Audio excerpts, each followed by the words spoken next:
to you, my sweets. Wishing you a spooky month of fun with Little Book's great stories.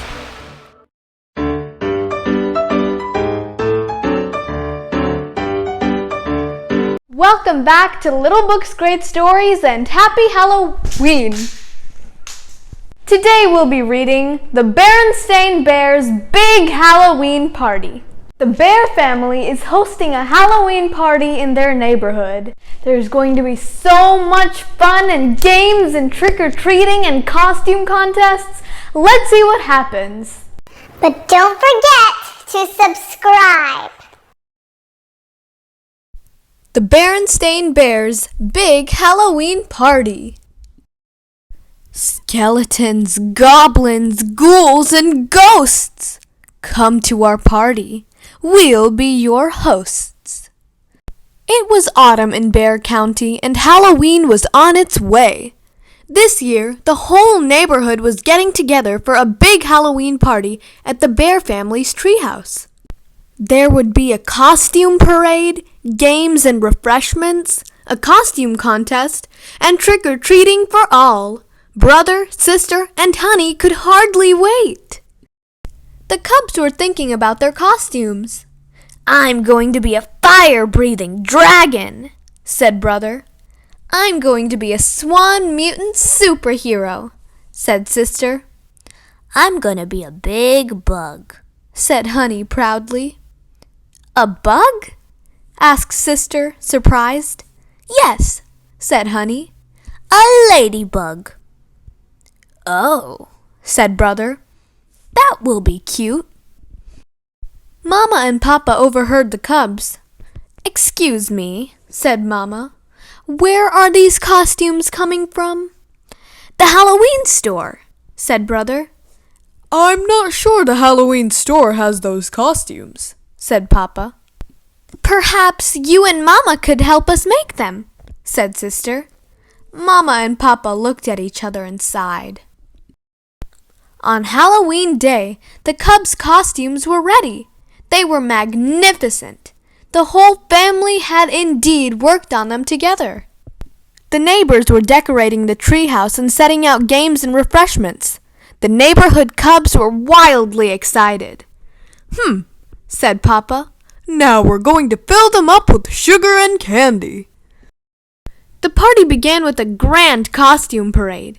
The cubs were given all sorts of noisemakers, toy horns, cowbells, pot lids to bang on, or drums to whack. They set off on a tour of the neighborhood.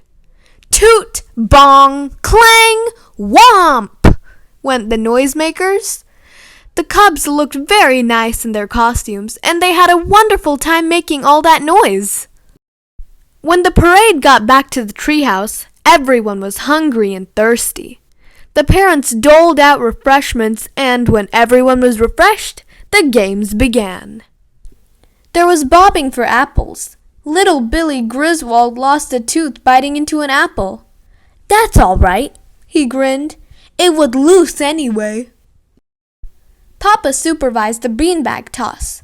"Hey!" he said as a cub accidentally bounced a beanbag off his head. "Sorry," said the cub. Mama was in charge of face painting. She did a wonderful job. By the time she was done, the cubs' own parents didn't recognize them. Mr. and Mrs. Bruin ran the pin the bone on the skeleton game and the musical tombstones game. At the end, Lizzie Bruin and Cousin Fred both sat down on the last tombstone at exactly the same moment, so it was declared a tie. The other cubs happily ran circles around Lizzie and Fred. Next came the Pumpkin Pinata. Papa held it out on a long pole for the cubs to whack with a baseball bat while blindfolded. The first cub got a bit confused and whacked Papa. "Ow!" yelled Papa. Eventually, someone took good aim and burst the pumpkin wide open. The cubs gathered up the scattered candy while poor Papa rubbed his leg. The party finished with a costume judging contest. The cubs got up one at a time to display their costumes, while everyone applauded. The prizes were awarded. There were lots of prizes. "And for the witch with the straightest hat," said Mama, giving out a prize. "And for the dinosaur with the sharpest horn," said Papa, giving out another prize. Soon all the cubs had prizes and trick-or-treating could begin. It was getting dark, and the neighborhood was looking quite spooky. There were flickering lanterns along the street. Pumpkins glowed on every porch. There were fake skeletons, ghosts, ghouls, spiders, and monsters everywhere. The cubs set off. Parents went along with the little ones. They marched up to each front door and knocked.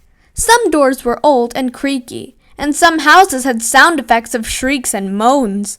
It was pretty scary. But when the doors were opened, friendly neighbors were inside. "Trick or treat!" the cubs cried and held out bags and baskets for their treats. It was getting late. The moon was rising as the families headed home. The littlest ones were fast asleep in their parents' arms. "Good night!" called Mama, Papa, brother, sister, and Honey. "Happy Halloween!" And "Happy Halloween!" the neighbors called back. A wonderful Halloween party had been had by all. Thank you everyone for listening to today's Read Aloud. Please make sure to give this video a thumbs up and subscribe, and come back again next week for more great stories at Little Books Great Stories.